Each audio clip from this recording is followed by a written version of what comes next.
हनुमत लेई के गुलाल चलले अवधपुर की नगरी। हनुमत लेई के गुलाल चलले अवधपुर की नगरी। अवधपुर के नगरी, अवधपुर की नगरी। हनुमत लेई के गुलाल चलले अवधपुर की नगरी। हनुमत लेई के गुलाल चलले अवधपुर की नगरी। राम संग खेले लखन संग खेले। राम संग खेले लखन संग खेले। संगवा में खेले चारों भाई हो। संगवा में खेले चारों भाई हो। चलले अवधपुर की नगरी। हनुमत लेई के गुलाल चलले वृंदावन की नगरी। हनुमत लेई के गुलाल चलले वृंदावन की नगरी। कृष्णा संग खेले बलराम संग खेले।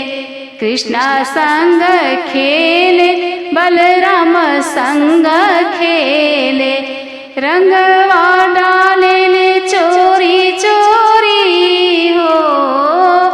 रंगवा डाले ले चोरी चोरी हो। चलले अवधपुर के नगरी। हनुमत लेई के गुलाल चलले कैलास शिव के नगरी। हनुमत लेई के गुलाल चलले कैलास शिव की नगरी। कार्तिक संग खेले गणेश संग खेले। कार्तिक संग खेले गणेश संग खेले। भोला जी के चरण चढ़ाई हो। भोला जी के चरण चढ़ाई हो। चलले अवधपुर की नगरी। हनुमत लेई के अबीर चलले कैलास जी के नगरी। हनुमत लेई के अबीर चलले अवधपुर की नगरी। अवधपुर के नगरी, अवधपुर की नगरी।